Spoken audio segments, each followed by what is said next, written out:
Absolutely. So amazing, right? I mean, we've seen such a collapse from the 65-ish thousand when we were doing that live interview in Dubai, which was just awesome. I still remember I was the loneliest man in the room. No one really wanted to talk to me too much there. I kind of had to stand in the corner because I was the only one that was bearish. But again, price is always king. Charts are always truth versus emotion. And I think we always have to remember that whether you're a bull or a bear, price and price charts are what's going to give you the clearest signal. So we saw the break of 20,000 just this past, really this past weekend. And the key here is to understand why it broke 20,000, because there were a lot of people saying, hey, 20,000 is the low, and by the way, they all came on once we got to like 30, they all piled on the bandwagon. But the bottom line is when you have everyone calling for a low of 20, you have a lot of people putting stops just under 20. And it's the tendency of a market to run those stops, make people freak out, make the weak hands exit, and then you finally get a short-term bottom. And I think that's what we have here on Bitcoin. And again, I want to show you a couple things of why I think it's a bottom. So we're going to turn over to the charts here. And what you can see here is that we had this collapse from about 40,000 down to about 26 or so, 25 and 26. That moved down to 14,000. It's about $14,000 was replicated perfectly with a measured move down to about 17,500. So that's a measured move. That gives you a good basis for a low. In addition, if we take a look, we know that the January or the December 2017 high, that was a major level. We have now recaptured it after just piercing it briefly. So we know that support. And then even one more little tidbit of great technical analysis is that if you take the low from March of 2020, which is the low from COVID, which was the lowest point going back to quite a while on Bitcoin, it was around $4,000. And if you connect it to this recent low and you drag a parallel line up, you get the two highs from last April as well as November. So there's a confluence of technical supports right here that signal to me, at least we have a bounce here, probably to 25 to 30,000 in the cards. Okay. How long is this bounce going to take, or how long is it going to take to get to 25K, you think? So I think it'll be faster. I think as we get and stay above 20,000, a lot more people are going to start to say, hey, we have a major low in Bitcoin. And you're going to see the bulls come back with a vengeance, trying to say, okay, now we're going to start heading back up to all-time highs. I think that'll propel it over the next probably 3 to 6 weeks back to 25 to 30,000, which again, from 17,000 is a low, or 17.5 percentage-wise, that's massive. Now, if you're in from 60 or 65, that doesn't seem such a good bounce. But again, in percentage terms, that's a major, major move. Now, once we get there, unfortunately, I still see more downside. I still think that we will likely head down to probably about 12,000, which is my second price target on the downside. 12,000 is your second price target on the downside. Well, that answered a lot of the viewers' questions already, Gareth, but I want to come back to your upside target for a minute. I'm curious as to why you stopped at 30,000. Why not 100,000 or 150? Why not give a a long-term bull cycle high?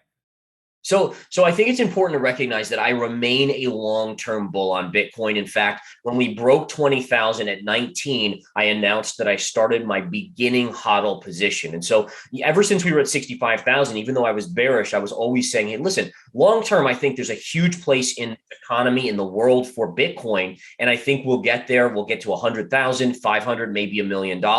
It's just, you have to flush out all the weak nonsense. I think last time we talked about that Darwinian concept of only the strongest will survive. And you just have so much crap in the system, frankly, right? So the idea here is that in the near term, a bounce back to 25 or 30, the reason 25 is a key level is that is your low from the Terra Luna collapse. So that is going to be resistance. And then if you go up, there was a ton of consolidation for about a month that occurred just around 30,000, and that is going to be major resistance. So it's hard for me to imagine with the NASDAQ, even though I expect bounces there, I still think the NASDAQ's headed a lot lower, at least to the COVID highs, that the Bitcoin market would bottom just yet fully. So I still think we need to wash out more of the weak-handed Bitcoin, the cryptos, and that will finally give us later this year a big point bottom. All right. Crypto Crazy asks, where does he see Bitcoin 2 to 3 years out from here? Yeah, 2 to 3 years out, I think we're back to 65. So I do think there's a decent chance that we're back to 65 within 2 or 3 years. I think this next 6 months or so is going to be the hardest then we'll bottom out, and then you'll probably have another 6 months of sideways chop. If we look at past cycles on Bitcoin, it's usually that first year down, and then you get a sideways kind of choppy where the bulls and the bears are just battling it out for a period of time. And then finally you start to get that move up. And I'm still a believer that inflation is going to be a systemic problem, maybe not at 8 or 9%, but at 5%. And I still believe that when the economy really tumbles here, and I'm starting to see the signals of that, that eventually the Fed will say, okay, we have 5% or 4% inflation, but we have 10% unemployment. We now need to print again, which is going to be another positive for Bitcoin. So again, there longer term, lots of positives for Bitcoin. I don't think it's going away. I don't think it's going to zero ever, but ultimately you just have to weather the storm essentially. Well, you're assuming that by then, if the Federal Reserve becomes accommodative again, that Bitcoin will still be correlated to macroeconomic forces and be correlated to the stock markets overall. It's possible at some point in Bitcoin's future that it will start trading independent of all other variables and basically be a diversifier asset, right? I mean, it's just possible.